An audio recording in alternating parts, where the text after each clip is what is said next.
Umubulong ang umaga sa Maynila na parang laging nagmamadali. Busina, yabag, tawanan ng mga nagmamadaling empleyado at amoy ng pandesal na nakikipagsiksikan sa usok ng tambutso. Sa gilid ng kalsada, ilang hakbang lang mula sa makintab na glass doors ng Hotel Verde Luce, nakatayo si Micaela Mikay Lontok, 12 anyos, nakapulupot ang lumang cardigan sa payat na balikat kahit hindi naman malamig. Sa palad niya, hawak ang maliit na tali ng sampagita, puting bulaklak na napakabango pero mabilis malanta kung hindi mo iingatan. 2 piraso lang ha, Mikay, baka may magalit na naman, paalala ni Kuya Nestor, security guard sa gate.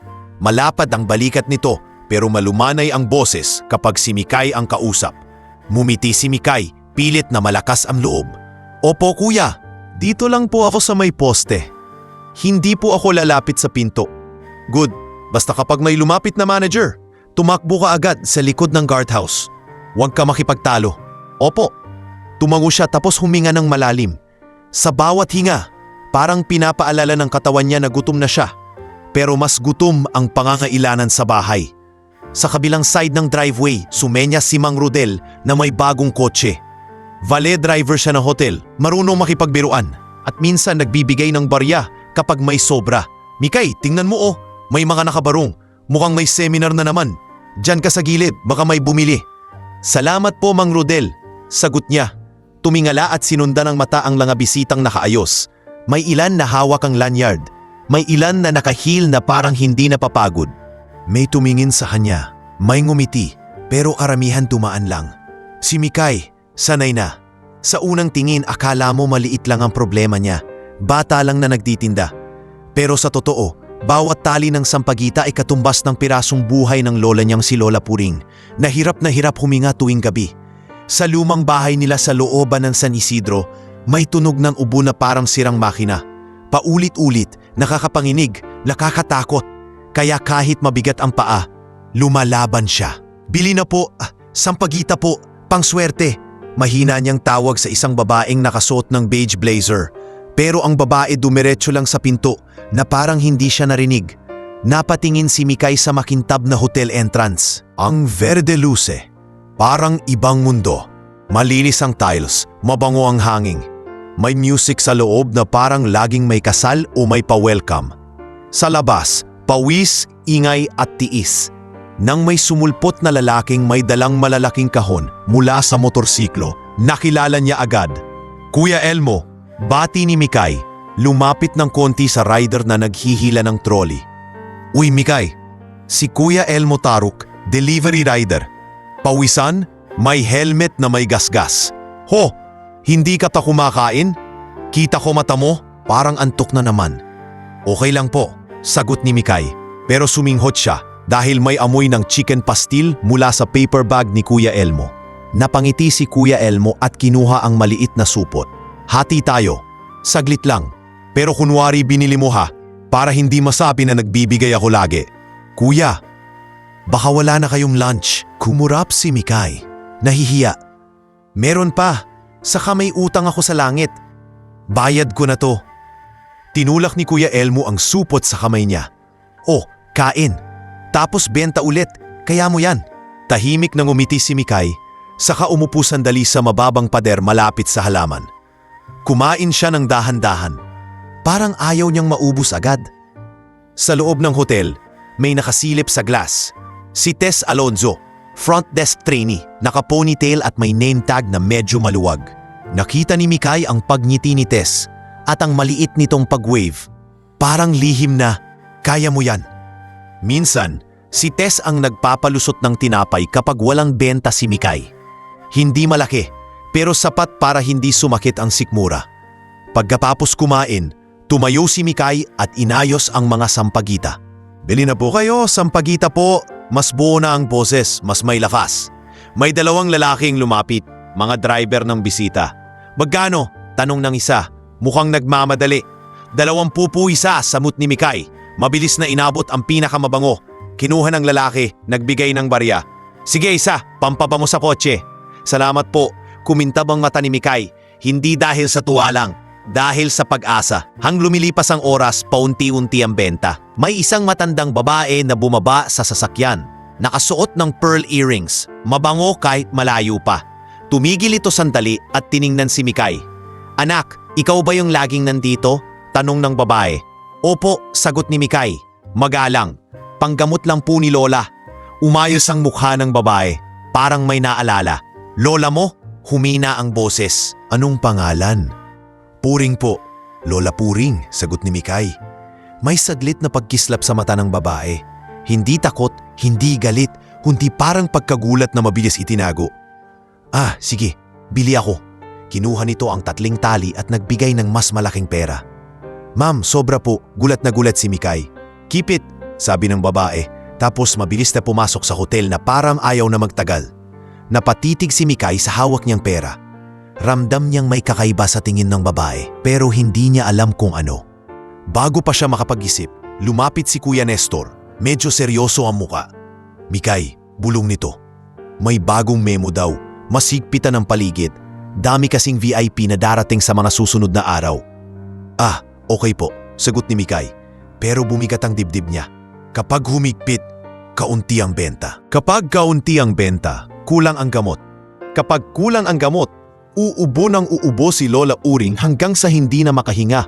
Sa hapon, dumating si Celia Lonto. Nanay niya, galing sa labandero work. Basang-basa ang palad, may amoy ng sabon at pagod. Pumasok siya sa pagitan ng mga kotse, iniwasan ang tingin ng mga guard na kilala siya. Parang ayaw niyang magpahalata. "Mikay," tawag ni Celia, hinaplos ang buhok ng anak. "Kumusta benta?" Inabot ni Mikay ang ilang barya at 2 folded na bill. "Ito po, may bumili." "May isang ma'am, ang laki ng bigay." Napahinga si Celia ng malalim, pero hindi siya ngumiti. Sa halip, napatingin siya sa hotel, sa signage, sa pinto, sa loob na parang nanunumbat. Parang may sugat na biglang kumirot. "Ma, okay ka lang?" tanong ni Mikay. Umiling si Celia at pinilit numite. "Oo, pagod lang. Tara na, uuwi tayo. Baka naghanap na si Lola." Habang naglalakad sila palabas, naramdaman ni Mikay ang bigat ng kamay ng nanay niya. Hindi dahil sa hawak, kundi dahil sa takot na hindi sinasabi. Sa kanto, may mga batang naglalaro, may tindahang sari-sari at may hangin na may dalang alikabok. Pero sa isip ni Mikay, isa lang ang tunog, ubo ni Lola Puring at ang oras na humahabol sa kanila. Pagdating sa bahay, nadatnan nila si Lola Puring na nakahiga. Nakauunang bahagya dahil hindi makahinga kapag nakahiga ng diretsyo. Maputla ang labi pero pilit pa ring ngumingiti. "O Mikay, kumita ba?" tanong ni Lola, paos. Lumapit si Mikay at hinawakan ang kamay nito. "Opo La, bukas po, mas marami pa. Bibili pa ko ng sampagita." Suminghot si Celia at tumalikod sandali parang may nilulunok na luha. "Ma, bukas ipapacheck kita ulit. Kailangan nating sundin yung reseta." Reseta mahinang ulit ni Lola Puring. "Magkano na naman?" Hindi nakasagot si Celia. Si Mikay ang nagsalita, mabilis, parang panata. "Kakayanin po natin La. Kailangan lang makabenta pa ako." Sa gabing iyon habang natutulog si Lola Puring sa putol-putol na hinga. Nakaupo si Mikay sa tabi ng bintana. Hawak ang maliit na sobre na pinaglalagyan nila ng ipon. Tinitigan niya ang pera, saka ang madilim na langit. Sa isip niya, may isang ideyang unti-unting nabubuo. Isang-isang beses lang na hakbang. Kung sa labas maliit ang benta, paano kung sa loob? Sa lobby kung saan maraming tao, maraming bisita, maraming pera. Alam niyang bawal. Alam niyang delikado. Pero alam din niyang may hangganan ang oras ng lola niya. Kinabukasan bago pa sumikat ang araw, tumayo si Mikay, kinuha ang mamasampagita at bumulong sa sarili na parang dasal. Isang beses lang para kay Lola. At sa puso niyang nanginginig, nagpasya siya. Susubukan niyang lumapit sa pintuan ng Hotel Verde Luce. Kahit isang hakbang lang papasok. Pagmulat ni Mikay kinabukasan, mabigat pa rin ang hangin sa loob ng bahay.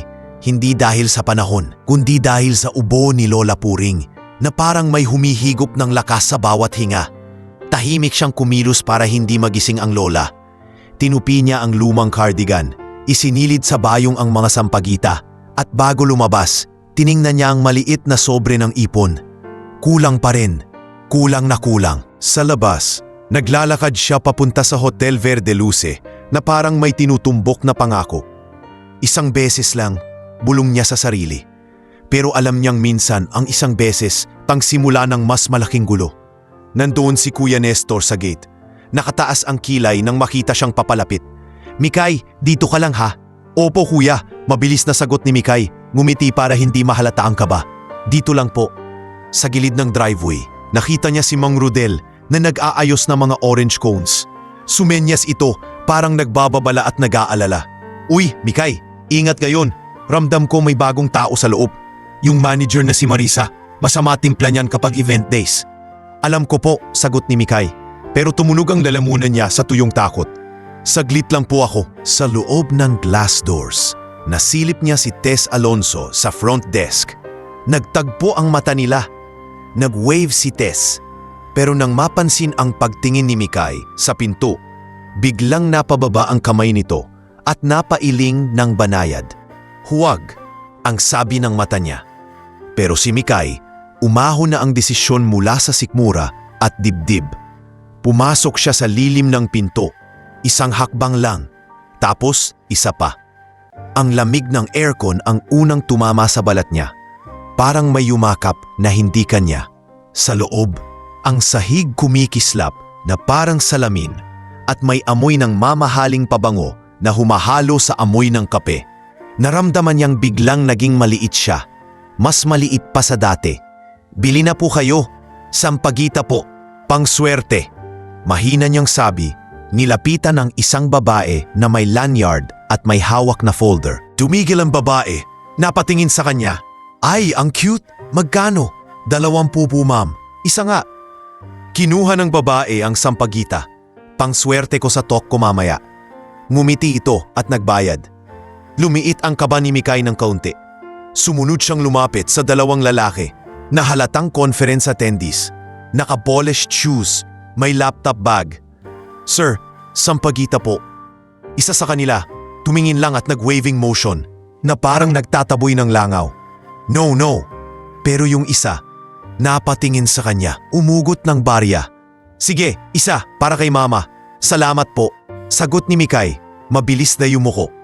Isang minuto pa lang siya sa lobby, pero parang isang oras na. Ang bawat tingin ng tao, pakiramdam niya, may timbang. May ilan na ngumiti, may ilan na nagkunwaring walang nakita. May isang batang mayaya na humawak sa sampagita niya at hinaplos ang bulaklak. "Ang bango," sabi ng bata. "Bango po yan," sagot ni Mikay. Ngumiti rin sa bata. Nang biglang narinig niya ang mabilis na tik-tik ng heel sa sahig, parang tunog ng babala. "Excuse me," napatigil si Mikay. Sa harap niya, isang babae na matangkad, maputi ang putis, nakaslick na suit at may mata na parang laging naghahanap ng mali. Nakapaskil sa dibdib ang ID, Marisa Vale, Operations Manager. "Anong ginagawa mo dito?" Malamig na tanong ni Marisa. Hindi man lang bumaba ang tingin sa sampagita, sa halip sa mukha ni Mikay na parang duming nakita sa floor. "Ma'am, nagtitinda lang po ako. Sandali lang po." Nanginginig ang boses ni Mikay, pero pinilit niyang tumayo ng tuwid. "Kailangan ko lang po kasi." "Hindi ko kailangan ng dahilan." Tumaas ang boses ni Marisa. "Bawal ang vending dito. This is a hotel, not a marketplace." Napatingin ang ilang tao. May bumaling, may nagkunwaring abala. Parang nagbukas ang mundo para panoorin siyang lumiit. Sa front desk, nahiya ni Mikay si Tess. Namutla ito at napakagat sa labi. "Ma'am Marisa," mahinang tawag ni Tess.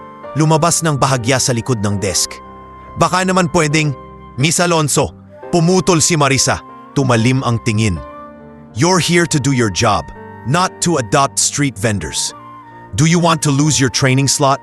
Namutla si Tess lalo at napaatras. "Pasensya na po." Lumingon si Marisa kay Mikay ulit. "Out! Now!" "Ma'am, sandali lang po talaga. Panggamot lang po ni lola ko." Pilit na paliwanag ni Mikay.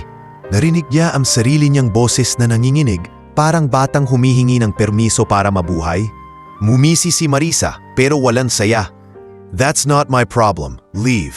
Bago pa makapagsalita ulit si Mikay, may dumating na bellboy na may dalang luggage cart. Si Berto Bing Paredes. Nagulat siya nang makita ang bata.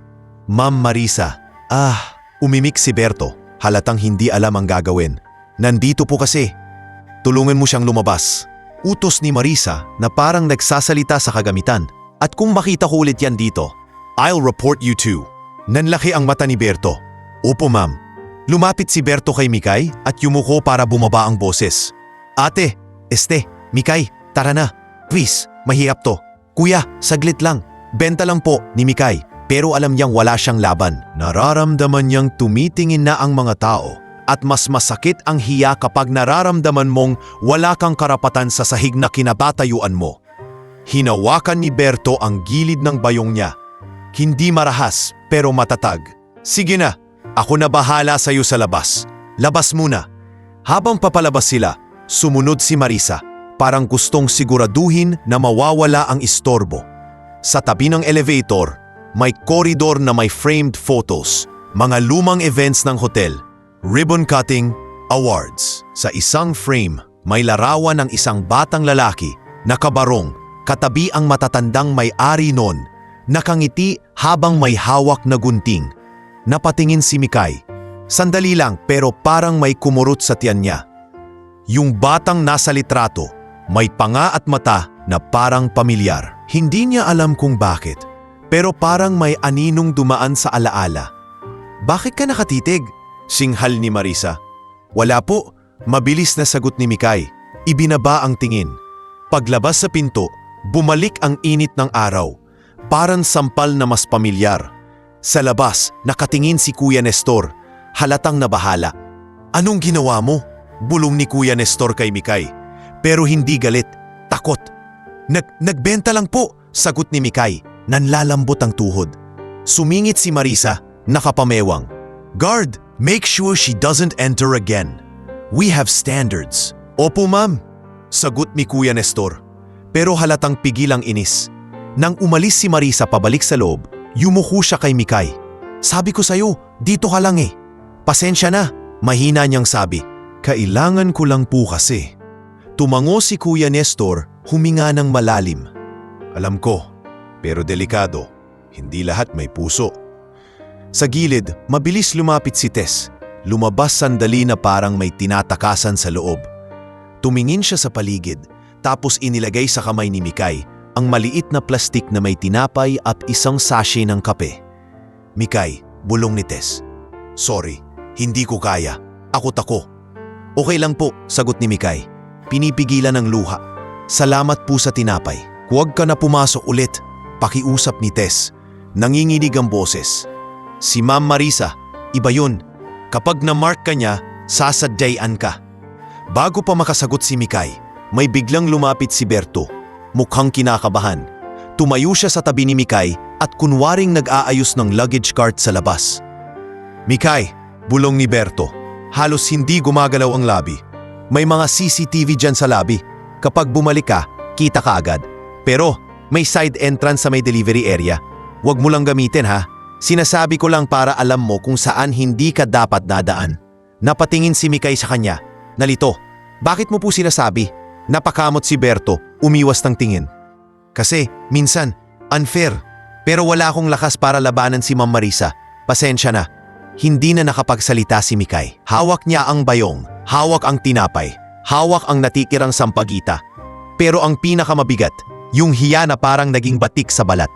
Pag uwi niya sa bahay, ipinakita niya kay Celia ang kinita. Mas kaunti kaysa kahapon dahil napatigil ang lakad niya. Pinisil ni Celia ang pera, tapos tiningnan ang anak. Bakit parang namumugtong mata mo? Tanong ni Celia. Umiling si Mikay. Wala po, napuwing lang. Pero sa gabi, habang naririnig niya ang ubo ni Lola Puring, bumalik sa isip ni Mikay ang kintab niyang sahig, ang lamig ng aircon, at ang litrato sa koridor. Yung batang lalaki na parang may parte ng mukha niya. At doon, sa pagitan ng takot at pangangailangan, may naipong tanong sa dibdib niya. Bakit parang may koneksyon ako sa hotel na to? Kinabukasan, kailangan na naman niyang magbenta. Pero ngayon, may bago na siyang alam. Sa loob ng Verdeluce, may mga taong mabait at may taong kayang durugin ang isang bata nang hindi man lang nanginginig ang boses. Hindi na nawala sa isip ni Mikay ang malamig na boses ni Marisabel. Kahit nasa bahay siya, Kahit nagwawalis siya sa maliit nilang sala, kahit nagtitimpla siya ng mainit na tubig para kay Lola Puring, para bang naririnig pa rin niya ang tiktik ng sapatos sa makintab na sahig ng Verde Luce. Pero mas malakas ang tunog ng ubo ng lola niya. Yun ang tunay na orasan ng buhay nila. Kapag lumalakas ang ubo, alam niyang lumiliit ang oras. Mahina niyang tawag habang inaayos ni Celia ang lumang plastic envelope ng reseta. Kailan po tayo babalik sa ospital? Hindi agad sumagot si Celia. Pinagmasdan muna niya ang papel, parang sinusukat kung gaano kabigat ang bawat salitang nakasulat. Bukas sana, pero kung wala pa tayong pambili ng gamot, kahit check-up lang muna. Nakita ni Mikay ang pilit na tapang sa mata ng nanay niya. Yung tapang na may kasamang akot. At doon na naman sumiksik ang guilt. Kung mas marami lang sana siyang nabenta, kung mas matapang lang sana siya, kung mas malaki lang sana ang mundo nila kaysa sa looban. Ako na po, sabi ni Mikay, mabilis. Magbebenta po ako ulit bukas. Sa labas ng hindi na po ako papasok. Tumango si Celia, pero hindi ngumiti. Oo, basta mag-iingat ka at huwag kang makikipagtalo. Hayaan mo silang mataas ang tingin sa sarili. Kahit mali. Kinabukasan mas maaga pa sa dati. Nasa tapat na si Mikay ng hotel. Kakaiba ang araw, hindi lang dahil sa init. May mga tent sa driveway. May karatulang welcome delegates. At may mga staff na naglalakad ng mas mabilis, mas maingay, mas tensyonado. Parang may malaking bagyong paparating. Pero hindi ulan ang dala, kundi mga taong may pera at kapangyarihan. Sa gate, sininyasan siya ni Kuya Nestor na lumapit. Mikay, dito ka lang sa gilid ha. Mas mahigpit ngayon. May utos na. Kanino pong utos? Tanong ni Mikay, kahit alam na niya ang sagot. Huminga si Kuya Nestor. Kay Marisa, sabi niya bawal na bawal kang lumapit sa driveway. Diyan ka sa may poste lang, malayo sa entrance. Napanganga si Mikay. Kuya, paano po ako makakabenta kung sobrang layo? Alam ko, bulong ni Kuya Nestor, halatang nahihirapan. Pero gusto ko lang sabihin sa'yo para hindi ka mapahamak. May mga bagong guard pa na hindi ka kilala at mas masusunod sila. Sa tabi, nakita niya si Mang Rodel.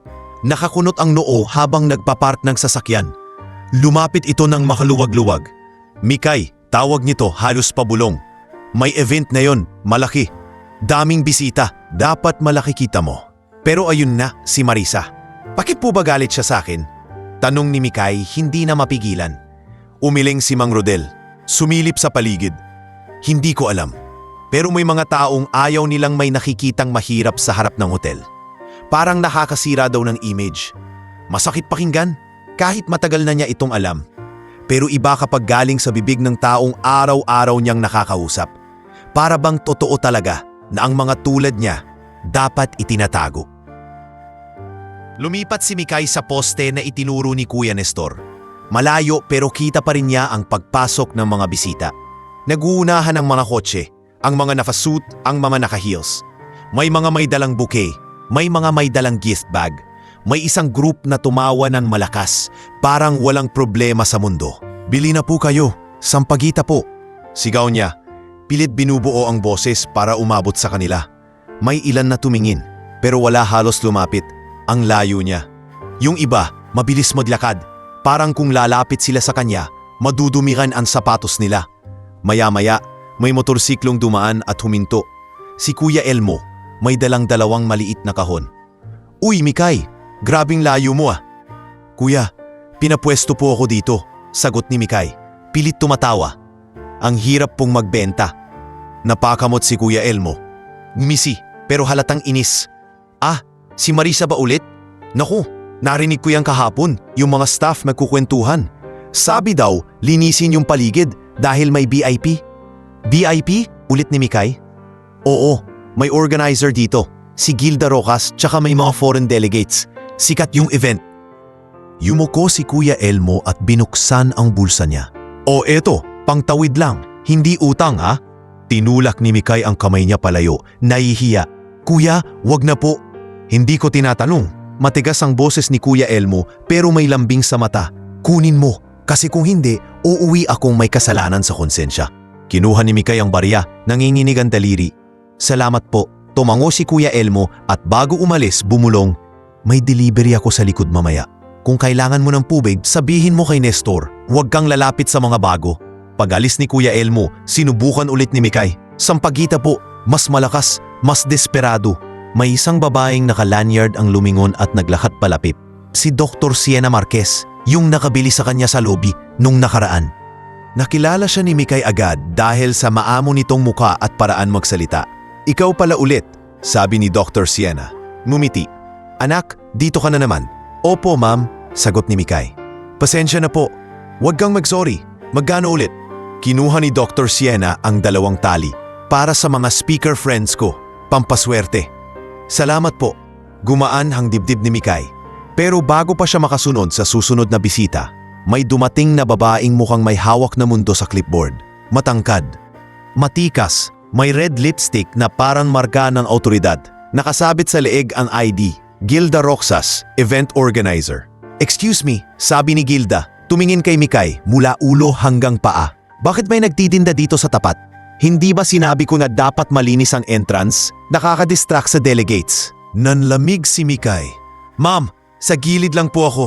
Malayo po sa entrance. Napasimangot si Gilda. Malayo? Still visible. This is a premium event. We can't have that. Tumango siya sa 2 staff na nasa malapit. Parang nag-uutos sa hangin. Call the manager. Parang narinig ng hangin ang pangalan. Sa loob ng ilang minuto, lumabas si Marisa Vale. Parang hinihintay lang ang pagkakataon. May kasama siyang 2 bagong guard na hindi kilala ni Mikay. Matitigas ang panga. Malamig ang tingin. Ma'am Gilda, bati ni Marisa, agad nag-ayos ng boses na parang napakagalang. So sorry for this. We're handling it. Tinuro ni Marisa si Mikay na parang problema. Ikaw na naman, ilang beses ko bang sinabi, bawal ka dito. Hindi mo ba naiintindihan? Ma'am, hindi po ako nasa loob. Dito lang po. Nanginginig ang boses ni Mikay pero pinilit niya huwag umiyak. Kailangan ko lang po kumita. Kita? Tumawa si Marisa pero walang saya. Gusto mo kumita? Hindi sa harap ng hotel ko. Napatigil ang mundo ni Mikay sa salitang hotel ko. Parang may bumagsak na pako sa ulo niya. Hotel? Ko? Manager lang naman si Marisa, di ba? Pero bakit ganun magsalita? Parang may-ari. Bago pa siya makapag-isip, sumulpot si Kuya Nestor mula sa gate. Halatang gustong umeksena, pero maingat. Ma'am Marisa, mahinahon niyang sabi. Dito lang po si Mikay sa poste. Wala naman po siyang ginugulo. Lumiko ang mata ni Marisa kay Kuya Nestor. Gusto mo bang ma-reassign, Nestor? Huwag kang makialam. This is management instruction. Namutla si Kuya Nestor. Pero hindi umatras. Ma'am, bata po yan. Exactly, sagot ni Marisa. Tumalim ang boses. At dahil bata siya, dapat nasa bahay, hindi nandito. Si Mikay kumapit sa bayong niya. Ramdam niyang nanginginig ang tuhod niya. Pero mas nanginginig ang loob niya. Sa likod may ilang bisitang tumitingin. May ilan na nagbubulungan. Parang nagiging palabas ang buhay niya. Lumabas si Tess sa pintuan. Halatang gusto niyang tumulong, pero napipigilan. Si Berto, nasa may luggage cart. Nakatayo lang, hawak ang hawakan na parang iyon lang ang sumusuporta sa kanya. Umalis ka, utos ni Marisa. Tumango sa 2 bagong guard. Kung hindi, ipapahila kita. Ma'am, please, pakiusap ni Mikay. Halos bulong. Kahit hanggang mamaya lang po. Now, singhal ni Marisa. Dahan-dahang lumapit ang 2 guard parang aso na sanay sa utos. Hindi pa nila hinahawakan si Mikay pero sapat na ang lapit nila para maramdaman niyang wala siyang laban. At sa sandaling iyon, sa gitna ng magarang driveway at ginintuan na bisita, naintindihan ni Mikay ang bagong katotohanan. Hindi lang ito tungkol sa pagbebenta. Ito'y tungkol sa kapangyarihang kayang magpawala ng tao, kahit bata, sa isang iglap. Lumunok siya pinilit pigilan ng luha. Umakbang siya palayo. Pero habang umaatras, sumikip ang hawak ni sa bayong. Sa ilalim ng takot, may tumitibay na bagay. Hindi siya pwedeng manatiling tahimik habang buhay. Sa gilid ng gate, narinig niya ang mahinang bulong ni Kuya Nestor. Halos hindi gumagalaw ang labi. Uwi ka muna, Mikay. Huwag na yon. May mas malaking gulo to. At habang papalayo siya, Dala ang sampagita at kahihiyan. Isang pangalan ang naiwan sa hangin. Pangalan ng taong kaya siyang durugin sa harap ng lahat. Marisa Vale. Ngunit sa loob ng hotel, may mga matang nafasaksi, may konsensyang gumagalaw, at may mga lihim na unti-unting nagbubukas kahit hindi pa alam ni Mikay kung gaano kalalim ang ugat ng dahilan kung bakit siya ayaw nilang makita. Hindi na bumalik si Mikay sa poste kinabukasan.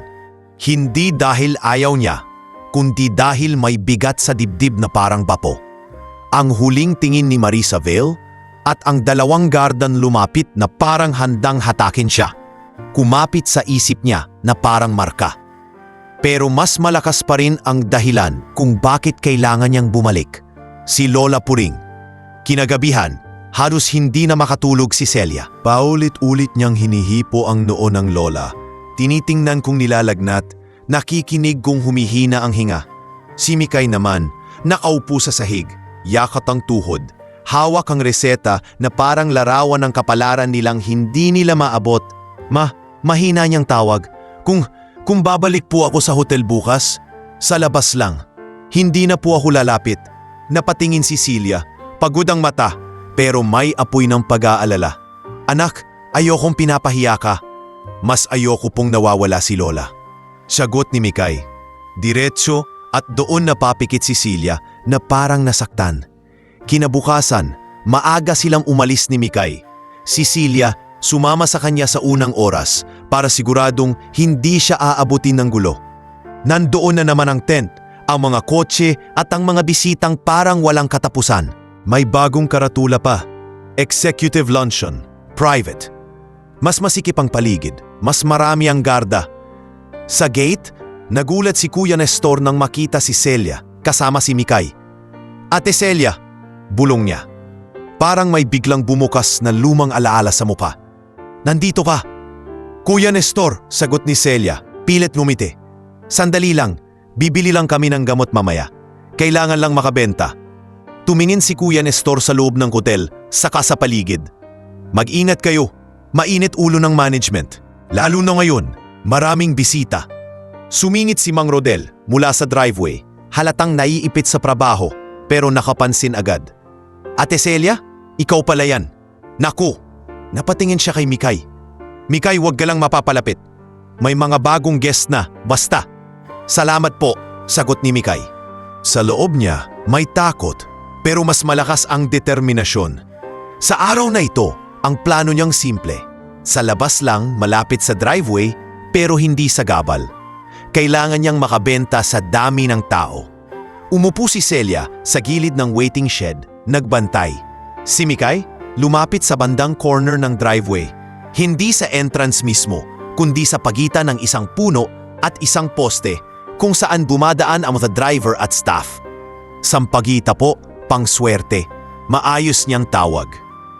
May ilang driver na lumapit. May isang yaya na bumili.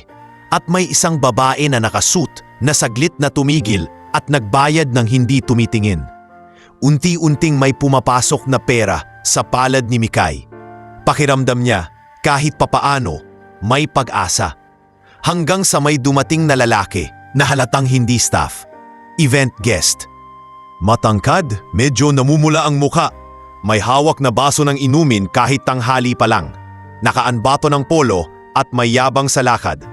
Si Dino Barrera. Una, hindi siya pinansin ni Mikay. Sanay na siya sa mga mayayabang na bisita. Pero lumapit si Dino, tumigil mismo sa harap niya at tiningnan ang sampagita na parang laruan. Oy, sampagita, sabi ni Dino. Tumawa. Pangswerte daw? Kung ikaw ang swerte ko. Nanginig ang sikmura ni Mikay. Sir, bili na lang po kayo kung gusto nyo. Magkano? Tanong ni Dino. Pero hindi seryoso. Tinapik niya ang sampagita, tapos biglang hinila ang isang tali na parang gusto lang subukan. Sir, wag po, mabilis na sabi ni Mikay. Pero huli na. Nahila ni Dino ng bigla, naputol ang tali, at kumalat ang ilang bulaklak sa sahig. Oy, naputol! Kunwari gulat si Dino, pero tumawa. Mahina pala, parang ikaw. Napapikit si Mikay, pinigil ang luha. Yumuko siya para pulutin ang bulaklak. Nanginginig ang daliri. Hoy, Huwag kang yumuko dyan, baka madumihan mo sapatos ko. Sabi ni Dino, inusog pa ang paa niya. May mga nakakita, 2 staff, 1 driver, pero walang umimik. Sa gitna ng kahiyan, tumayo si Mikay at lumayo ng kaunti. Hawak ang bayong na parang kalasag. Sir, please po, may sakit po lola ko. Huwag niyo po sirain. Lola mo? Sumimangot si Dino. Problema ko ba yon? At sa mismong sandaling iyon, lumapit si Marisa Vale. Parang laging may rantar sa gulo.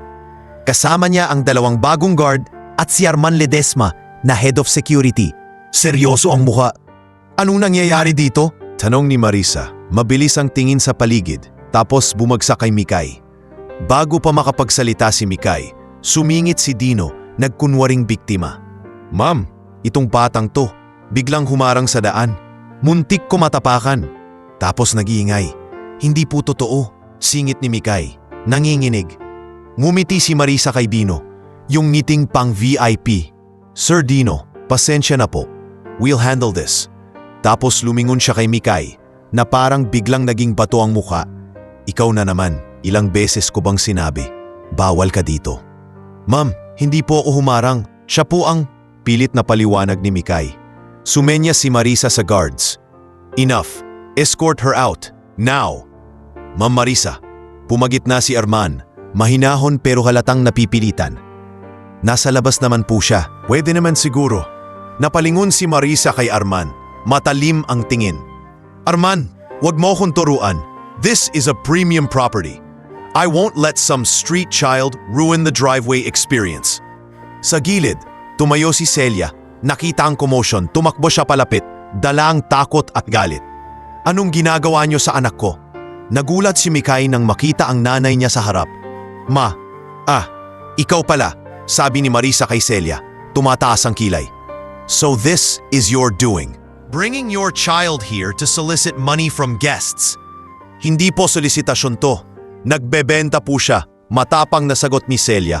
At nasa labas po kami, wala kaming ginagawang masama.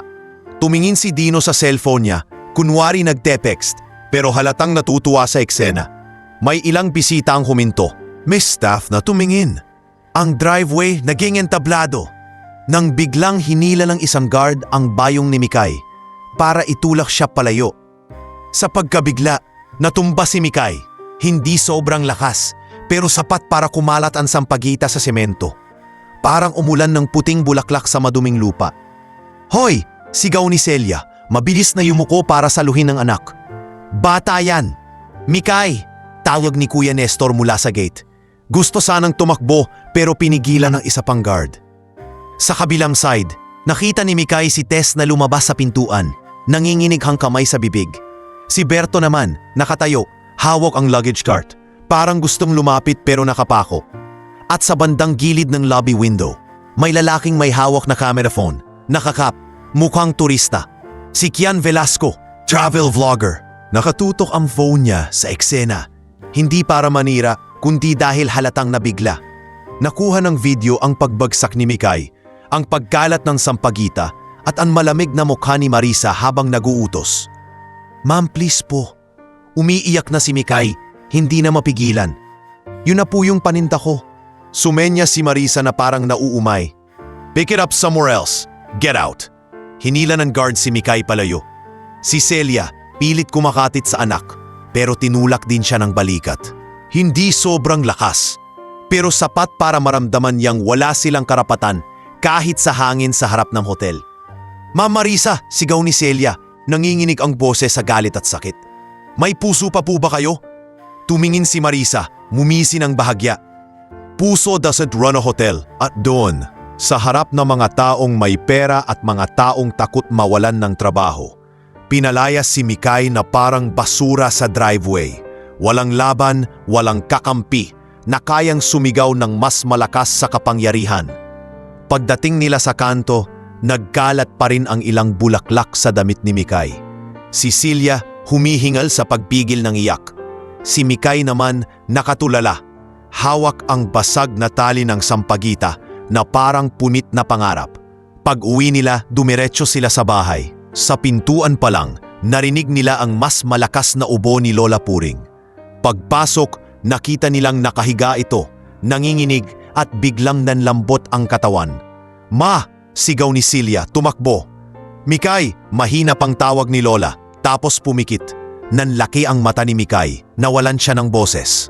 Parang nag-freeze ang mundo, pero ang kamay niya kusang kumilos. Kinuha niya ang lumang plastic na bag, ang envelope ng reseta at ang natitirang pera. "Ma, ospital!" sigaw niya kahit nanginginig. At habang binubuhat nila si Lola Puring palabas ng bahay, dala ni Mikay ang pinakamasakit na katotohanan. Sa isang iglap, nawala ang paninda, nawala ang dangal. At ngayon maaaring mawala rin ang mahal niyang lola dahilan sa pagnanais nilang mabuhay. Sa likod ng umuugong na tricycle, yakap ni Mikay ang bayong na halos wala ng laman. Ilan nalaglag na bulaklak lang at unit na tali ng sampagita. Pero ang mas mahigpit niyang yakap ay ang braso ni Lola Puring na nakasabit sa balikat ni Celia. Pawis na pawis ang nanay niya. Nanginginig ang panga sa pagpipigil ng luha habang pinipilit panatilihing gising ang lola. "Ma, tingnan niyo ako. Ma, gising lang ha?" Paulit-ulit na bulong ni Celia. Halos pabulong pero may sindak sa boses. "Konti na lang, malapit na tayo." Si Mikay, nakatulala lang sa mukha ni Lola Puring. Maputla, nangingitim ang ilalim ng mata at yung dibdib na hirap umangat. Sa bawat lubak, parang mas humihina ang hinga. Pagdating sa public hospital, sumalubong ang amoy ng alkohol na halo sa pawis ng maraming tao. Siksikan sa ER, may umiiyak, may sumisigaw, may nakapila sa gulong iyon. May isang babae na nakasuot ng puting uniforme, mabilis kumilos at may matang sanay sa gulo. Pero hindi pa rin naninigas ang puso. "Nurse! Nurse, please!" sigaw ni Celia. Hawak ang braso ni Lola Puring. Lumapit ang nurse at agad sinilip ang pasyente. "Ano nangyari? Hingal? Ilang taon?" 68 po. Hirap huminga. Biglam nang hina. Nanginginig ang boses ni Celia. "Okay, dito po tayo."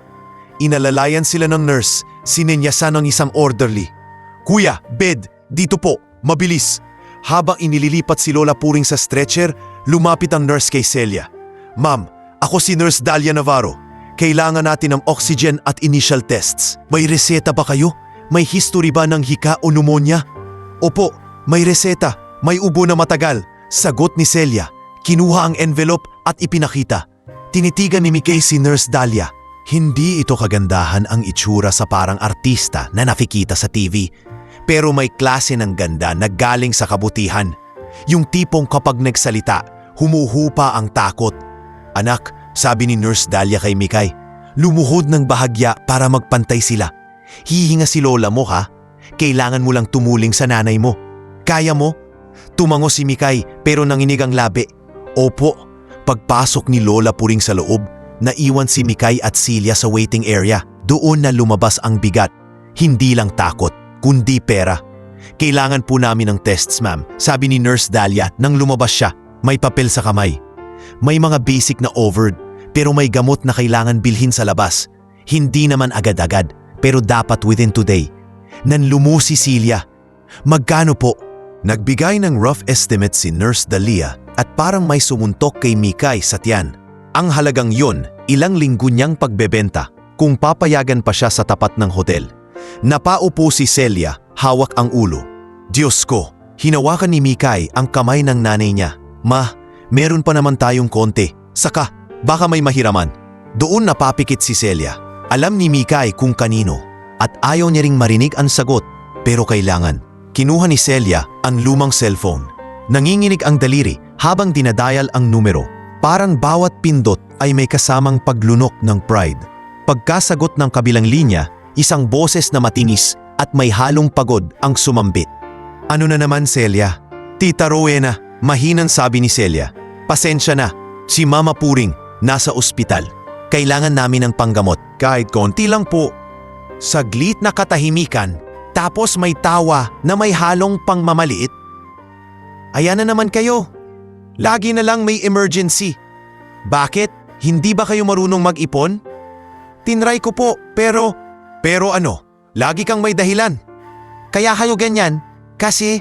Huminto si Tita Rowena, parang sinadyang pahabain para mas masakit. Kasi may tinatago ka. Akala mo nakakalimutan ko? Yung tungkol kay Ezekiel? Parang humigpit ang hawak ni Mikay sa strap ng bayong. Ezekiel, pangalan na bihira niyang marinig. Pero kapag nababanggit, nag-iiba ang mukha ng nanay niya. Tita, pabulong na sabi ni Celia nanginginig. Hindi ngayon. Hindi ngayon? Kailan? Kapag patay na lahat? Matalim ang boses ni Tita Rowena. Sige, bibigyan kita. Pero tandaan mo, utang na loob mo to. At huwag mong kakalimutang kasalanan mo kung bakit nawala yung anak mo. Napapikit si Celia, pumatak ang luha. Salamat po. Pinutol ni Tita Rowena ang tawag na parang pagtatapon ng barya. Nakita ni Mikay ang pagkabagsak ng balikat ni Celia. Gusto niyang magalit, pero mas nangingibabaw ang awa. Paano nabubuhay ang nanay niya na ganito araw-araw? Sino po si Ezekiel? Biglang tanong ni Mikay, hindi niya napigilan. Bakit pag nababanggit yon, parang ang bigat? Hindi agad sumagot si Celia. Tumingin lang siya sa pader, sa sahig, sa kawalan. Parang hinahanap ang lakas sa mga bagay na tahimik.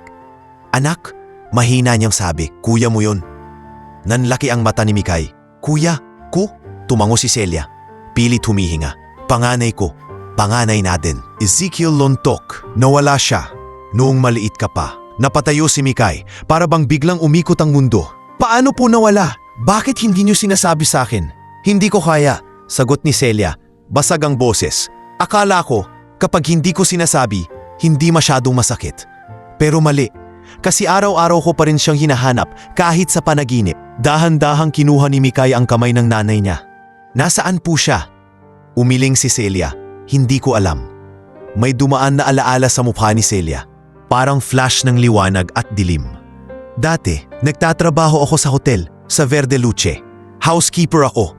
Maayos noon, tahimik. Hanggang sa may nangyaring insidente. May mga taong may kapangyarihan na ayaw lumabas ang katotohanan. At pagkatapos nun, tinanggal ako. Pinagbantaan. Tapos biglang nawala si Ezekiel. Nang marinig ni Mikay ang Verde Luce, nanlamig siya.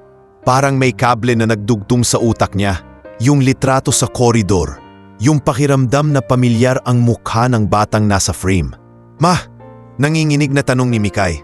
Yung kuya ko, may picture ba siya? Humugot si Celia ng lumang wallet sa bag niya.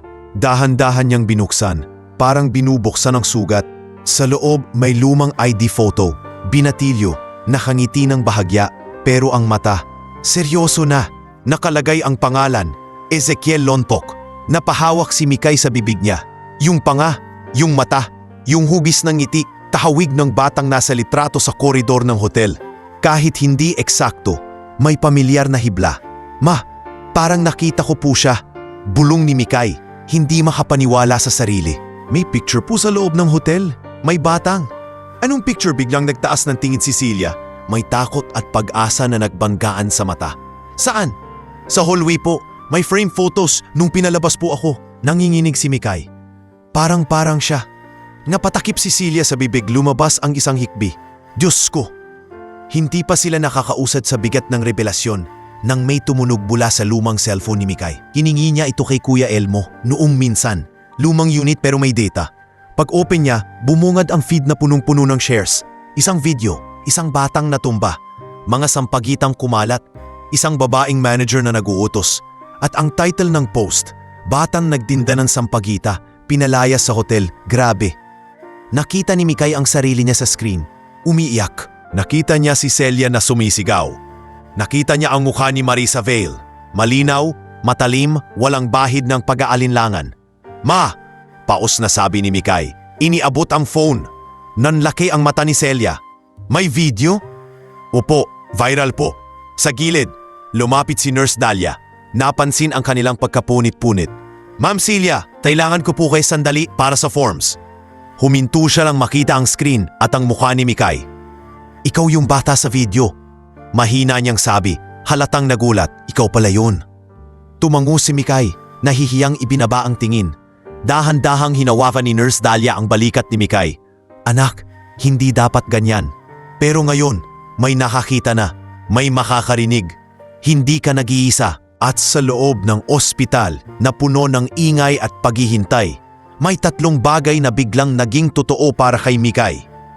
May kuya siyang nawawala. May koneksyon ang kuya niya sa hotel na nanakit sa kanila. At ang mundo, sa wakas, nakita ang pagdurusa nila sa isang video na kumakalat sa bawat cellphone ng tao. Hindi pa man natatapos ang maghapong paghihintay sa ospital. Ramdam na ni Mikay na may gumagalaw sa labas ng mundo nila. Parang alon na unti-unting lumalaki. Sa koridor ng public hospital, habang may dumara ang stretcher at may umiiyak na pasyente sa kabilang dulo, si Celia ay nakatulala sa cellphone. Paulit-ulit pinapanood ang video na parang hinahanap kung totoo ba talagang nangyari iyon. Si Mikay naman, nakaupo sa plastic chair, hawak ang lumang IB photo ni Ezekiel na parang susi sa isang pinto na matagal nang nakasarado. Mahinang sabi ni Mikay, paano kung makita tayo ni Kuya? Napakagatlabi si Celia. Hindi ko alam anak, matagal na, pero kung may Diyos, baka ito na.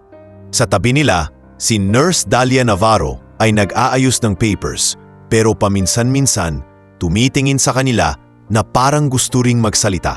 Sa unang beses na nakita ni Mikay ang nurse, ramdam niyang may taong kaya siyang kausapin nang hindi siya ginagawang kahihiyan. At ngayon, parang mas lalo pang lumalim ang tingin nito. Hindi na lang simpatiya, kundi pag-unawa. Anak, sabi ni Nurse Dalia, lumapit at umupo sa armrest ng upuan. Alam mo kung sino nag-upload ng video? Hindi ko po kilala, sagot ni Mikay. Pero may nakita po akong lalaking nakakap, parang vlogger. Si Kian Velasco po yata, narinig ko lang name sa comments. Tumango si Nurse Dalia. Minsan, kahit hindi sinasadya, may lumalabas na katotohanan dahil may nakakita. Pero mag-ingat kayo ha, kapag viral, may tutulong, pero may gaganti rin. Bumigat ang salitang gaganti. Napatingin si Mikay sa nanay niya. Nakita niyang naninigas ang panga ni Celia. Parang biglang bumalik ang takot sa mga taong may kapangyarihan na binanggit niya. Sa kabilang dulo ng syudad, sa loob ng Hotel Verde Luce, hindi katahimikan ang sagot sa viral video, kundi panic. Sa executive office, nakatayo si Marisa Vale sa harap ng malaking TV screen kung saan nakaplay ang clip. Paulit-ulit. Ang natumbang bata. Ang kumalat na sampagita. Ang boses niyang malamig at matalim. Sa bawat replay, mas humihigpit ang kamao niya. Who allowed this to happen? Sigaw niya. Tumama ang palad sa table. Who let someone record? Nandoon si Arman Ledesma, head of security. Nakatayo pero hindi makatingin ng diretsyo. Ma'am, maraming guest po sa driveway. Hindi lahat makokontrol. May nagvi-video po yata na. Don't yata me, singhal ni Marisa. Find out who and take it down. Sa tabi, may babaeng naka-blazer. May folder at tablet. Maayos ang postura at walang emosyon sa mukha. Si Attorney Carmela Dizon, PR head ng Verde Luce. Hindi siya sumisigaw pero ang boses niya mas nakakatakot sa sigaw. Kalmado, parang kutsilyo. Ma'am Marisa, sabi ni Attorney Carmela, damage control isn't just take it down. It's everywhere. Screenshots, reposts, news pages. We need a statement. We need a narrative. Then craft one. Mabilis na sagot ni Marisa. Say the child was trespassing. Say she caused disturbance. Make it look like we were protecting guests. Tumingin si Attorney Carmela kay Marisa. Dahan-dahan. Parang sinusukat kung gaano kalalim ang butas. We can try, but the video is clear.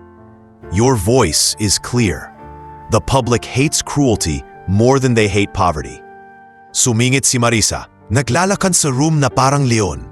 I don't care what the public hates. I care about our clients, our investors, our VIPs. At sa isang sulok ng room, tahimik na nakaupo si Gilda Roxas, event organizer. Hawak ang phone niya at nagbabasa ng comments. Marisa, I'm getting calls. Sponsors are asking if the venue is safe, not just physically, reputationally. My brand is attached to this. Your brand? Napangisi si Marisa? Then tell your sponsors we'll handle it. Handle it how? Basaring ni Gilda? By threatening a child again? Umikot ang tingin ni Marisa at sa unang pagkakataon, lumabas ang tunay niyang takot. Hindi takot sa bata, kundi takot na mabuking ang mas malalim na dahilan kung bakit ayaw niyang makita ang batang iyon sa harap ng hotel. Enough! Malamig niyang sabi, I want that family found today. Found? Ulit ni Arman, nag-anat ng tingin. Yes, the mother, the child. We'll offer help on our terms. Tumalim ang mata ni Marisa. Apology video. They say it was a misunderstanding. They thank the hotel. They disappear. Napailing si Ate. Carmela ng bahagya. We can offer assistance but coercion will backfire. Then make it look like kindness, sagot ni Marisa. Call the staff, find out their names. Sa front desk, si Tess Alonzo ay halos manginig habang pinapapanood ang video sa sariling phone. Nandoon si Berto, bellboy nakatayo sa tabi, tahimik pero kita ang guilt sa mukha. Si Mikay yan, bulong ni Tess. Grabe, naging ganito. Kasalanan ko rin, sabi ni Berto, halos walang boses. Kung nagsalita ako, kung hindi ako natakot, wala tayong laban kay Marisa, pabulong ni Tess. Pero hindi na tumali. At sa staff lounge, kumalat ang usapan. May mga housekeeper na nagbulungan. Kawawa yung bata. May isang older staff na si Aling Mirasol, laundry supervisor, na umiling. Matagal nang ganyan si Marisa, lalo na kapag may batang kahawig. Kahawig? Tanong ng isang staff? Hindi na itinuloy ni Aling Mirasol, pero tumahimik ang kwarto na parang may lihim na dumaan. Samantala, sa public hospital, nagring ang phone ni Celia. Unknown number. Napatigil siya, parang natakot huminga. Si Mikay, napatingin agad. Sagutin mo ma, ulong ni Mikay, pero nanginginig. Dinampi ni Celia sa tenga ang phone. Hello? Sa kabilang linya, boses ng lalaki. Malalim, maayos, parang sanay sa formal. Good afternoon. Ma'am, this is Mr. Ivo Santillan. I'm calling on behalf of an executive office connected to Hotel Verdeluce. Namutla si Celia. Mabilis niyang tinakpan ang mic at bumulong kay Mikay. Galing sa hotel. Sumikip ang dibdib ni Mikay. Parang bumalik ang tiktik ng heels ni Marisa sa tenga niya. Ma'am, patuloy ni Mr. Ivo. We saw what happened. We're willing to assist with the medical expenses. If you're open, I can meet you or send someone to deliver immediate help.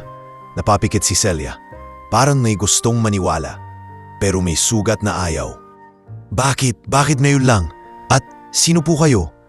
Executive assistant, sagot ni Mr. Evil. And please ma'am, this isn't a trap. There are people in the organization who want to make things right. Makes things right. Ulit ni Celia. Mapait ang boses. Yung manager nyo, pinahiya ang anak ko. Inula kami. Ngayon, gusto nyong magpanggap na mabait? Saglit na katahimikan. I understand, but I can only say this. Not everyone in that building agrees with what happened. Tumingin si Celia kay Mikay. Puno ng luha ang mata. Sa mukha ni Mikay, halo ang takot at pag-asa. Ma'am, pahabol ni Mr. Ivo, may isa pang dahilan kung bakit mahalagang magkita tayo. Your surname, Lontok. And the name you mentioned in the hospital records, Ezekiel. Parang may sumabog sa dibdib ni Celia. Paano niyo nalaman? Because mahinang sagot ni Mr. Ivo, that name is on our files. And there are questions that have been buried for years. Nabitawan ni Celia ang phone ng bahagya. Nanginginig ang kamay. Si Mikay, napalunok. Pilit na nagtanong, Ma, si Kuya? Hindi pa nakakasagot si Celia nang lumapit si Nurse Dahlia, hawak ang bagong form. Ma'am Celia, may good news. Stable na si Lola Puring. Pero kailangan pa rin natin yung gamot sa labas within the day. Tumingin si Celia sa nurse, sa anak, at sa phone na parang apoy. Sa loob niya, nagbabanggaan ang dalawang mundo. Ang mundong nanakit sa kanila at ang mundong maaaring magbukas ng sagot tungkol sa nawawalang kuya ni Mikay. Sa dulo ng tawag, muling nagsalita si Mr. Ivo, mas mahinahon. Ma'am, I will send an envelope for the bills today. No strings attached. Consider it a first step. I'll also leave a card with my contact. Tahimik na sagot ni Celia, halos hindi marinig. Sige, pero kung may masamang balak kayo? Wala ma'am, mabilis na putol ni Mr. Ivo. I promise. Nang matapos ang tawag, nakatungo si Celia. Si Mikay naman, nakatingin sa lumang ID photo ni Ezekiel, tapos sa pintuan ng ospital. Parang may hinihintay na biglang papasok. Sa labas, patuloy ang pag-ikot ng balita. Patuloy ang paghahanda ng hotel sa narrative. At sa pagitan ng dalawang iyon, isang pangalan ang unti-unting bumabalik sa ibabaw. Ezekiel, parang multong ayaw ng manatiling tahimik. Kinabukasan ng tawag, dumating si Mr. Ivo Santillan sa ospital na parang hindi nagmamadali pero halatang sanay sa ganitong eksena. Malinis ang polo, maayos ang buhok at may dalang brown envelope na may pangalan ng ospital sa labas. Hindi siya yung tipong magpapakitang gilas. Ang kilos niya para utos na tahimik pero mabigat. Ma'am Celia Lontok? Mahinahon niyang tanong nang makita sila sa waiting area. Tumayo si Celia, halatang nagpipigil ng kama. Ako po. Lumapit si Mr. Ivo at iniabot ang envelope. Ito po, covered ang immediate bills at gamot na kailangan today. May resibo at breakdown sa loob. Wala po kayong pipirmahan ko ano. Medical assistance lang. Nakatitig si Mikay sa envelope. Parang hindi makapaniwala na mauperang ganon na dumating nang hindi nila pinupunit ang dangal nila. Pero hindi pa rin siya mapalagay. Masyadong maraming beses nang may tulong na may kapalit. Bakit niyo ginagawa to? Tanong ni Celia, diretso. At bakit niyo binanggit si Ezekiel? Saglit na tumahimik si Mr. Ivo, parang pumipili ng salita. Hindi ko po kayang sabihin lahat dito. Pero may mga bagay na humina siya ng malalim, matagal nang tinatago. At may tao sa loob ng Verde Luce na gustong itama. Ang kaya kong ibigay ngayon ay proteksyon at pagkakataong marinig kayo. Marinig kami? Napakibit balikat si Celia, mapait ang tawa. Pinahiya kami sa harap ng tao. Tinulak ang anak ko. Tapos ngayon, maririnig? Sumulyap si Mr. Ivo kay Mikay, saka bumalik kay Celia. Ma'am, hindi ko idedepensa ang ginawa nila. Mali. At may mananagot. Pero kailangan po naming makausap kayo sa isang lugar na mas kontrolado. Napatitig si Mikay. Sa hotel po? Tumango si Mr. Ivo. May meeting room na naka-assign. Formal. Safe. And if you're worried, I can arrange for a neutral witness. Like the nurse or a social worker. Pero desisyon niyo po. Sumingit si Nurse Dalia Naparo na kanina pa pala nakatayo sa gilid. Ma'am Celia, mahinahon niyang sabi. Kung pupunta kayo, sumama ako hanggang lobby. Hindi ko man kayo mapoprotektahan sa lahat. Pero ayoko mag-isa kayo. Napatingin si Celia kay Nurse Nalia at sa mata nito nakita niya ang klase ng tapang na hindi maingay. Napasinghot siya, tumango ng bahagya. Okay, sabi ni Celia, pero matigas pa rin ang boses. Pupunta kami, pero isang beses lang. At kung may panloloko, lalabas kami. Understood, sagot ni Mr. Ivo. Inabot niya ang calling card niya. Ito po, anytime. 2 oras matapos masettle ang gamot para kay Lola Puring. At maayos ang mga forms. Umuwi muna sila sandali para mapahinga si Lola sa bahay. May bilin si Nurse Dalia sa dosage at schedule. Pagdating ng hapon, bumalik ang bigat. Ang pagharap sa lugar na nanakit sa kanila. Sa biyahe papuntang Verde Luce, tahimik si Mikay. Hawak niya ang lumang ID photo ni Ezekiel sa bulsa, parang anting-anting. Si Celia naman, nakapikit sa jeep, hindi mo alam kung nagdadasal o nagbabalik ng alaala. Pagdating nila, iba ang itsura ng hotel sa mata ni Mikay. Dati, ito yung lugar ng pangarap. Maganda, mabango, maliwanag. Ngayon parang malaking bibig na handang lumulo. Sa may gate, nagulat si Kuya Nestor nang makita sila.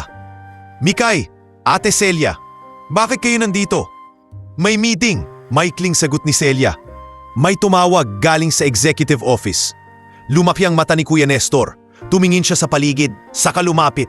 Mag-ingat kayo. Hindi ko alam kung anong laro nila. Pero kung kailangan nyo ng tulong, nandito lang ako.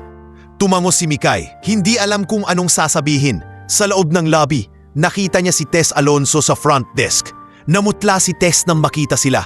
Agad lumabas mula sa likod ng desk at lumapit ng parang may lihim na dala. Mikay, bulong ni Tess. Nabasa ko yung statement na pinapadraft nila. Gusto nilang palabasin na kayo ang may kasalanan. Pipilitin nila kami? Mahinang tanong ni Mikay. Yun ang plano ni Marisa. Bulong ni Tess, halatang nanginginig. Pero may iba ring gumagalaw. May mga big boss na galit na rin. Sumulpot si Berto, Bing Paredes sa gilid, halatang nagmamadali. Dito kayo, pabulong niya. Tumingin muna kung may nakakakita. May meeting room sa second floor, Orchid Suite. Pero Mikay, huwag kayo pipirma. Kahit ano. Promise. Berto, mahinang sabi ni Celia, nagtataka. Bakit mo kami tinutulungan? Napayuko si Berto. Kasi tama na, hindi ko na kaya makita yung bata. Naputol siya, niluno ang hiya. Tsaka may narinig ako. Yung pangalan na Ezekiel, hindi dapat binabanggit basta-basta dito. Napatigil si Celia. Ano narinig mo? Hindi ko alam lahat. Mabilis na sagot ni Berto, halatang natatakot. Pero may mga lumang staff, sinasabing may batang iningatan noon dito, tapos biglang nawala. Yun lang, bago pa makapagtanong si Celia, lumapit si Mr. Evo mula sa elevator area. Ma'am Celia, Mikay, follow me. Sumakay sila sa elevator. Ramdam ni Mikay ang lamig ng metal sa gilid, ang tahimik na musika at ang bigat ng bawat floor number na tumataas. Pagbukas ng elevator sa second floor, sinalubong sila ng carpet na mas malambot pa sa kama nila sa bahay. Parang nakakahiya tapakan. Sa pintuan ng Orchid Suite, huminto si Mr. Evo at kumatok. Isang boses ang sumagot mula sa loob, malamig at pamilyar. Boses ni Marisa Vale. Come in. Pagpasok nila, para silang pumasok sa kulungan na mabango. May mahabang mesa, bottled water na nakahanay at mga taong nakaupo na parang hukom. Nandoon si Marisa, naka-cross arms, nakataas ang baba. Katabi niya si Atty. Carmela Dizon, kalmado pero matalinang tingin, may laptop at folder. Sa dulo ng mesa, si Arman Ledesma, Head of Security, hindi makatingin ng diretsyo. May dalawa pang staff sa gilid, isa ay assistant ni Carmela at isa pang security na mukhang bagong hire.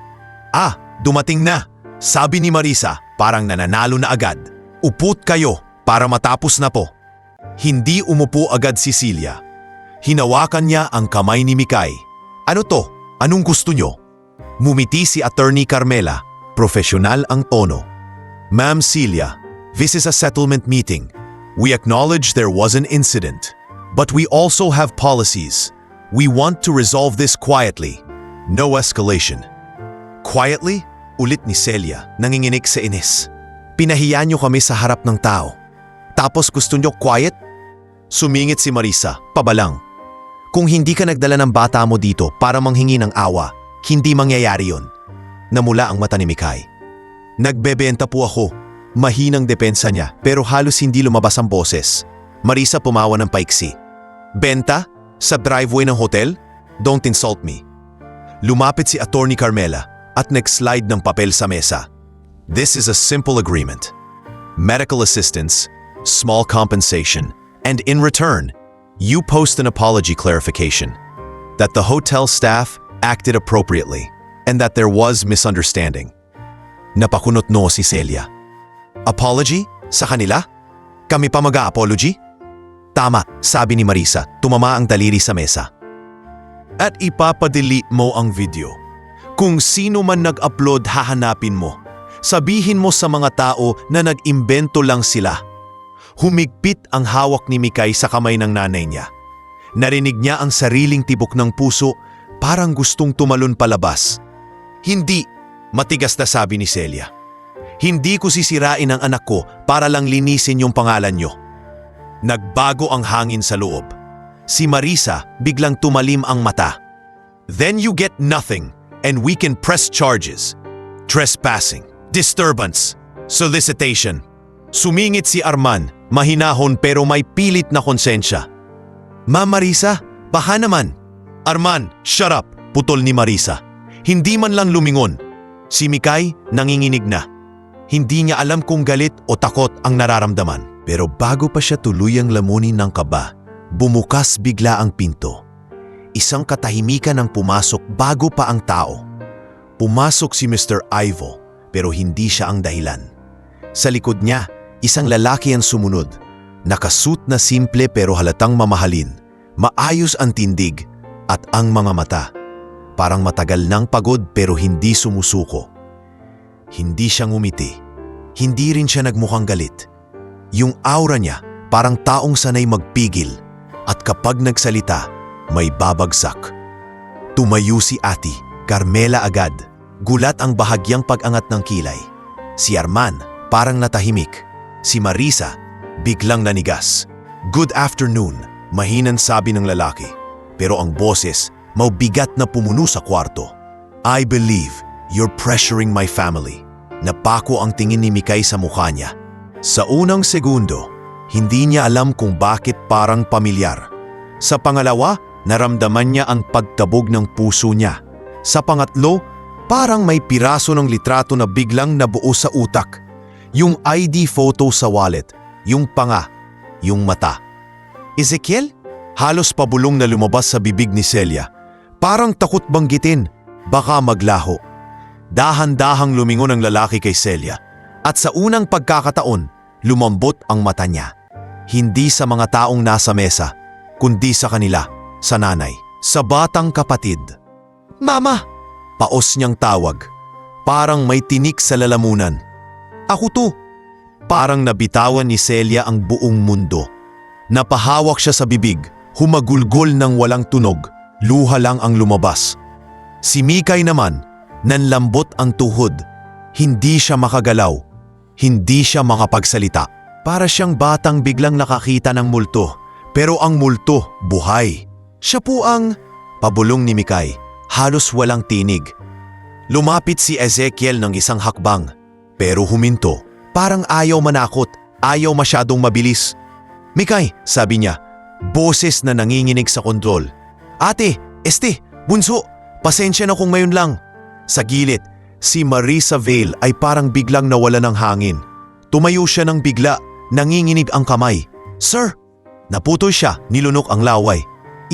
I didn't know." Hindi siya pinansin ni Ezekiel. Sa halip, lumingon siya kay Attorney Carmela. "Carmela, stop this, effective immediately."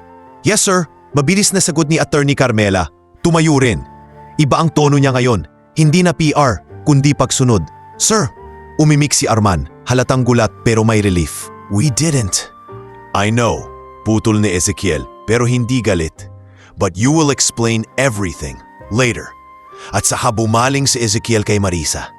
Tahimik lang siyang tumingin, pero sapat yon para manginig ang babae.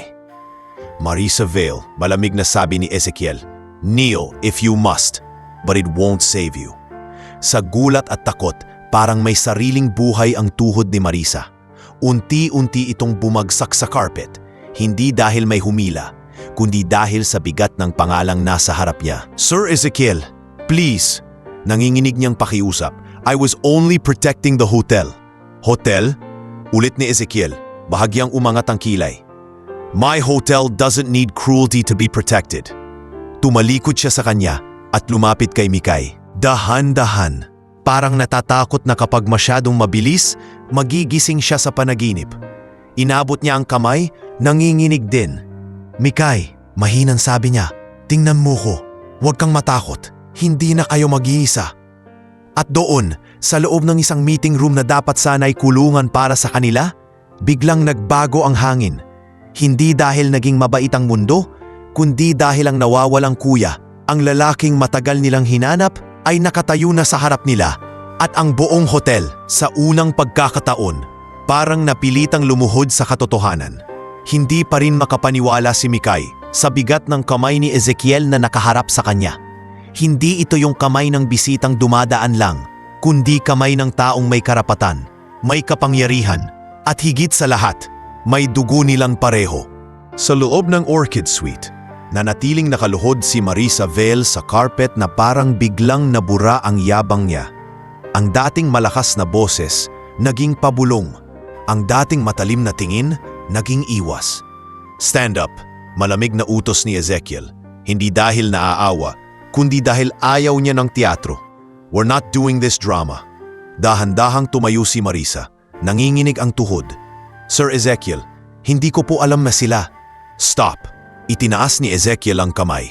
Hindi sumisigaw pero nakakapanginig. You knew enough to harass a child. That's all I need to know. Si Celia, nakatayo pa rin. Nanginginig ang balikat sa luha. Hindi niya alam kung yayakapin niya si Ezekiel o sasampalin dahil sa mga taon na nawala. Ngunit ang mukha ni Ezekiel, hindi mukhang nagtatago, kundi mukhang may pasan na matagal ding kinimkim. Attorney Carmela, tawag ni Ezekiel, lumingon sa PR head na nakatayo na parang sundalo. I want all records of this incident compiled. CCTV footage, staff reports, guest list, everything. Now. Yes sir, mabilis na sagot ni Carmela. Pero bago siya makaupo, napatingin siya kay Celia at Mikay. Parang may bahagyang paghingi ng paumanhin sa mata niya, kahit hindi niya ito masabi. Arman, tawag ni Ezekiel sa head of security. You, tell me exactly what happened. From the first time the child was seen near the driveway until the moment she fell. Napalunok si Arman. Nilingon niya si Marisa, pero nang makita niyang hindi na ito ang may hawak ng kapalaran niya, binalik niya ang tingin kay Ezekiel. Sir, unang araw pa lang po, may instruction si Ma'am Marisa na ilayo si Mikay. Sabi niya, no street vendor near entrance. Nung nag-viral ang video, pinatawag kami at pinahanap ang pamilya para for a settlement na may apology. Sumingit si Marisa, halos pasigaw. Because the brand was at risk. Ezekiel lumingon, malamig ang boses. The brand was at risk because you made it cruel. Tahimik si Mikay, pero parang may kumakalam na galit sa loob niya. Gusto niyang magsalita, pero natatakot pa rin siya sa lugar. Kaya kumapit siya sa kamay ni Celia. Ano ang ibig sabihin ng press charges? Iglang tanong ni Celia. Tumutulo pa rin ang luha pero matalim ang boses. Bata ang pinagbantaan nyo. Ako ang tinulak. May ebidensya. Bakit kami ang takasuhan? Hindi sumagot si Marisa. Si Carmela ang sumagot. Professional. Ma'am Celia, those were suggestions raised in panic. Not formalized. But yes, it was wrong. Ezekiel, tumama ang palad sa mesa. Hindi malakas, pero sapat para manahimik ang lahat. No more suggestions. We do facts. Huminga siya, saka tumingin kay Mikay. Mas malambot ang mata. Mikay, I'm sorry. I know sorry won't fix what happened. But I will fix what I can. Gusto sanang magsalita ni Mikay. Tanungin siya kung bakit siya nawala, kung nasaan siya ng kailangan nila. Pero hindi pa kaya ng dibdib niya. Ang kaya lang niya, isang tanong na parang bata pa rin. Kuya, totoo po ba? Ikaw po may-ari? Tumango si Ezekiel dahan-dahan. Yes, but it's complicated. And I owe you an explanation. Later. Right now, I need to stop them from hurting you again. Lumingon siya kay Mr. Ivo Santillan na nakatayo sa tabi. Ivo, call the board. Emergency meeting. Also, contact Captain Lori Santamaria. I want legal action started. Yes, sir. Sagot ni Mr. Ivo. Mabilis na lumabas para tumawag. Namutla si Marisa. Sir Ezekiel, please. We can settle this internally. I've served this hotel for years. Served? Ulit ni Ezekiel, halos mapait. You served yourself and your brother. Natigilan ang lahat sa salitang brother. Si Celia napatingin bigla kay Ezekiel. Anong ibig mong sabihin? Tahimik si Ezekiel sandali. Parang may pader na binubuta sa dibdib. Garrick Vale, sabi niya, mabigat. Former executive, brother ni Marisa. He was part of the group that tried to take control of the hotel years ago. Nanlaki ang mata ni Marisa. Huwag mo siyang idamay. Ezekiel mumiti ng walang saya. He already did. The files are clear. Tinapik ni Carmela ang laptop niya at tumingin kay Ezekiel. Sir, we have archived emails. There are also old incident reports involving a staff member named Celia Lontok. Housekeeping. Terminated after a breach. Napapikit si Celia, parang sinampal ng nakaraan. Breach? Ako pa ang pinalabas na may kasalanan? Because they needed a scapegoat. Sagot ni Ezekiel, diretso. And because you were connected to me. Napaangat ang tingin ni Mikay. Connected? Paano? Huminga si Ezekiel. Noong panahon na yon, bata pa ako pero may mga taong gustong gamitin ako. Gusto nilang alisin ako, kontrolin ako. You are one of the few who knew something was wrong. Kaya ka tinanggal. Kaya kayo pinagbantaan. Si Arman, biglang nagsalita, halatang nagugilty. Sir, may isang lumang CCTV backup sa security room. Hindi dapat nandun, pero nakita ko. Years ago, may batang lalaki na inihatid palabas ng hotel. Nang gabi, may kasamang 2 lalaki na hindi staff. Pinagbawalan kaming magsalita. Nanginginig ang kamay ni Celia sa galit at sakit. Kaya pala nawala si Ezekiel. Tumingin si Ezekiel kay Celia at sa mata niya may paghingi ng tawad. Mama, hindi ko kayo iniwan. Dinala nila ako. Tinago nila ako. Pinaniwala nila akong kayo ang may kasalanan. Pinutol nila ang access ko. It took years to find the truth. Tahimik ang kwarto. Parang may dumaan na bagyo sa pagitan ng lahat ng tao. Pagkatapos ng ilang minuto, bumukas ang pinto. Pumasok si Mr. Ivo, kasama ang isang babaeng nakauniporme at may matapang na tindig, si Captain Lori Santamaria. Kasama rin niya ang 2 personel na parang handang gumawa ng trabaho. Sir Ezekiel, bati ni Captain Lori. You called. Captain. Sagot ni Ezekiel, I need your unit to document this. There's a public incident involving a minor and there are older allegations. I want proper procedure. Tumango si Captain Lori at tumingin kay Marisa. Ma'am, you are being asked to cooperate. Nang marinig ni Marisa ang salitang procedure, parang lalong nanlambot. Sir, please, maawa ka. If this gets out, I'm done. Ezekiel tumingin sa kanya, walang galit pero walang awa. You were willing to be done with a child's dignity. Now face what you started. Sa labas ng Orchid Suite, nagsimula ng kumalat ang balita na may big meeting. Si Tess sa front desk, halos mapaiyak sa relief. Si Berto, tahimik na nakapulupot ang kamay sa cart, parang unang beses huminga ng maluwag. Sa staff lounge may bulungan. Dumating daw si Sir Ezekiel. Totoo daw siyang may-ari. Sa loob, pinapirma ni Captain Lori ang initial documentation. Pero malinaw, hindi si Celia ang inaakusahan. Si Marisa ang tinatanong. Si Garrick Vale ang binabanggit. Ang lumang takot. Unti-unting nagkakaroon ng pangalan. Lumapit si Ezekiel kay Mikay at dahan-dahang inilagay ang jacket niya sa balikat ng kapatid. Hindi ka na magtitinda sa labas para lang magamot si Lola. I promise. Napatulo ang luha ni Mikay. Pero hindi na luha ng hiya. Luha ng biglang pag-asa na matagal niyang hindi natikman. Pero kuya, mahina niyang sabi. Paano po si Lola? Kailangan pa po niya. Everything, sagot ni Ezekiel, seryoso. Everything will be covered and not as charity, as responsibility. Tumingin si Celia kay Ezekiel, umiiyak, nanginginig. Bakit ngayon ka lang bumalik, anak? Sumikip ang tanga ni Ezekiel. Because ngayon ko lang natanggal ang mga tanikala. Pero mama, simula ngayon, hindi na nila kayo gagalawin.